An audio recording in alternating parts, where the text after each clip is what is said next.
পাকিস্তান বাংলাদেশ যুদ্ধ হয়েছিল 1971 সালে।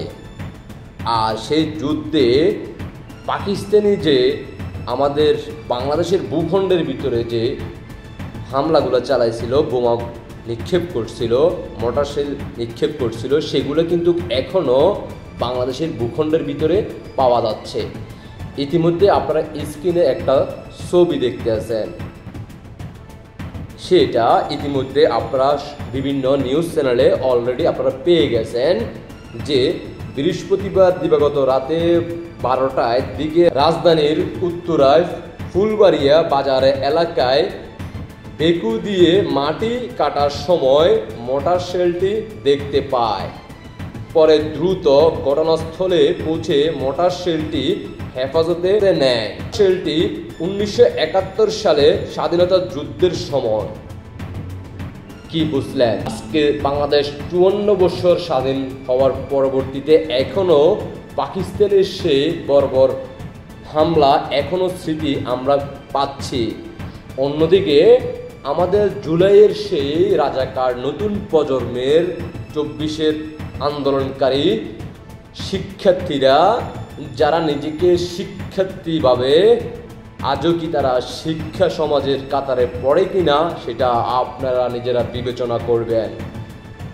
তারা 71কে ভুলে যাওয়ার জন্য, তারা বঙ্গবন্ধুর স্মৃতি সব কিছু মুছে নেওয়ার জন্য বাংলাদেশে ধানমন্ডি 32 থেকে শুরু করে পুরনো ইতিহাস সব কিছুই তারা ধ্বংস করে দিচ্ছে একের পর এক।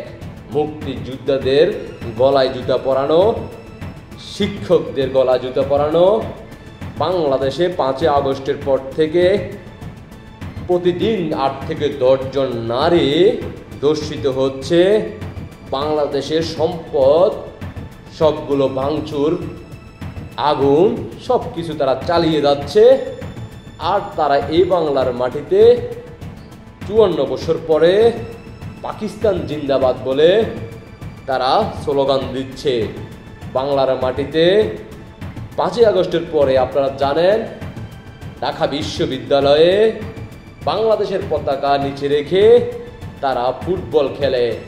বাংলাদেশের পতাকার উপরে দাঁড়িয়ে তারা উর্দুতে স্লোগান দেয়। বাংলাদেশের পতাকার উপরে দাঁড়িয়ে তারা নামাজ কায়েম করে, ইসলামের ধর্ম ব্যবহার করে। বাংলাদেশের পতাকা নিচে দিয়ে আর পাকিস্তানের পতাকা উপরে দিয়ে তারা উত্তোলন করে। আর সেই 71-এর স্মৃতি পাকিস্তানে যে বাংলাদেশের ভূখণ্ডে মোটর শেলগুলো পালাইছিল সেগুলো এখনো জানান দিচ্ছে যে 54 বছর পরেও 71-এর যুদ্ধের সেই স্মৃতিগুলা মানুষ জানতে পারতেছে। অপরদিকে তারা পাকিস্তানকে ধারণ করে বাংলাদেশের ভূখণ্ড আবারও পাকিস্তানের হাতে তুলে দেওয়ার জন্য চেষ্টা চালিয়ে যাচ্ছে। তারা কি সফল হবে, নাকি আপনার আমার যারা আমরা বাংলাদেশকে ভালোবাসি আমরা রুখে দাঁড়াবো? একান্ত আপনাদের বিবেকে প্রশ্ন করেন। এই রাজাকার বংশের 24-এর সন্তানদেরকে আর কতদিন এই বাংলার মাটিতে কথা বলার সুযোগ দিবেন? আর কত মায়ের বুক খালি হবে? আর কত মায়ের বোনের ইজ্জত হানি হবে? আর কত মা বোনের ভিডিও ফুটেজ সোশ্যাল মিডিয়াতে আপলোড হবে দর্শন করার পর উলঙ্গ ভিডিও? ইতিমধ্যে আপনারা সবাই জানেন। যারা এখনো চুপ হয়ে আছেন, যারা সুশীল সমাজ সাংবাদিক, যারা আপনারা বিগত দিনে কথা বলে গেছেন, আজকে আপনারা এখনো চুপ হয়ে শুনতেছেন। আপনারা ঘুমিয়ে আছেন, ঘুমিয়ে থাকেন। সময়ের পরবর্তীতে যেন আবারও জেগে না ওঠেন, কারণ তখনও আপনারা ঘুমিয়ে থাকতে হবে। আর সেটা একমাত্র বাংলাদেশকে রক্ষা করার সুযোগ থাকবে জয় বাংলার সৈনিক। বাংলাদেশকে যারা ভালোবাসে, সাধারণ জনগণকে নিয়ে সাথে করে নিয়ে এই বাংলাদেশকে মুক্ত করতে পারবে। জয় বাংলা ব্যতীত, 71-এর সৈনিক ব্যতীত, মুক্তিযুদ্ধের সৈনিক ব্যতীত অন্য কোনো কেউই এই বাংলাদেশকে রক্ষা করার সুযোগ করে দিবে না। তাই আমরা সবাই ঐক্য হয়ে এই বাংলাদেশকে রক্ষা করার জন্য যার যার অবস্থান থেকে সবাই প্রতিবাদে গর্জে উঠব।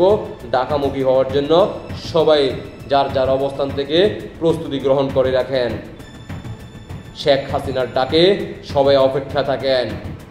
বাংলাদেশকে স্বাধীন করে এই বাংলার মাটিতে ভবিষ্যতে জয় বাংলা ব্যতীত অন্য কোনো শব্দ যাতে আওয়াজ না হয় তার জন্য সর্বোচ্চ ভূমিকা পালন করতে হবে। আশা করি সবাই বুঝতে পারছেন। সবাইকে অসংখ্য ধন্যবাদ। আপনাদের ব্যক্তিগত মতামত অবশ্যই কমেন্টে জানিয়ে যাবেন। আল্লাহ হাফেজ।